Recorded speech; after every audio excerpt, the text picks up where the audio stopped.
মই প্ৰথমতে আপোনালোকক সুধিব খুজিছো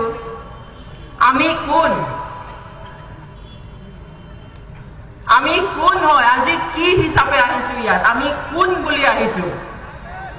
ট্ৰাইবেল yes কক আমি কোন ট্ৰাইবেল আমি সকলোৱে ট্ৰাইবেল মানে কি বুলি জানিছিলো আমি পুকা খোৱা ট্ৰাইবেল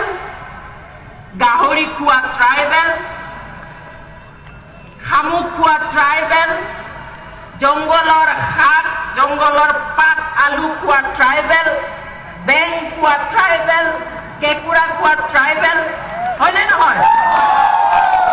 ইমানেই ঘিণ কৰিছিল ইমানেই অৱজ্ঞা কৰিছিল মোৰ মনত আছে মই যেতিয়া হাইস্কুলত তেজপুৰত পঢ়িছিলো অসমীয়া মানুহে ঘৰত মোৰ খুব ভাল বন্ধু আছিল নীলে তাই একো নাজানে মোক ভাত খাবলৈ দিলে মাকে কিন্তু মোক কাঁহী বাতি ধুবলৈ দিয়াৰ লগতে মই বহা ঠাইত ফিল্ডৰ পৰা শুকান গোবৰ আনি মোক সেই ঠাই মুচিবলৈ দিছিলে কিয় কাৰণ মই ট্ৰাইবেল কাৰণ মই বড়ো হাইস্কুলৰ কথা বাদ দিয়ক মই যেতিয়া গুৱাহাটীৰ ইউনিভাৰ্চিটিত পঢ়ি আছিলো বিশ্ববিদ্যালয়ত আমি থকা হোষ্টেলৰ কাষত বানপানী হৈছিল কেঁকুৰা ওলাল থাকিব নোৱাৰি পেলাই আমি কেঁকুৰা ধৰি আনি পুৰি খালো এগৰাকী মিচিং ছোৱালী আৰু মই সেই মিচিং ছোৱালীগৰাকী এতিয়া বহুত ওপৰত এটা ভাল পোষ্টত আছে তাৰ পিছত আমাক কি কৰিলে সেই হোষ্টেলৰ বাকী ছোৱালীবিলাকে মিটিং কৰিলে অঞ্জলি তোমালোকে বোলে ইয়াত আমাৰ পাকঘৰত বোলে কেঁকুৰা পুৰি খাইছা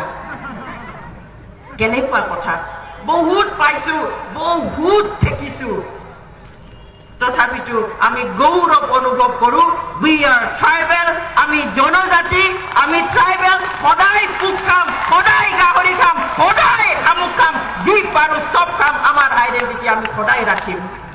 কথা ট্ৰাইবেল ডিমাণ্ড কৰি নাপায় it's not a matter of demand it's a matter of identification যিসকল জাতি পিছ পৰি আছে যিসকল জাতি উন্নত হোৱা নাই যিসকল জাতিক এক্সট্ৰা যত্ন ল'বলগীয়া আছে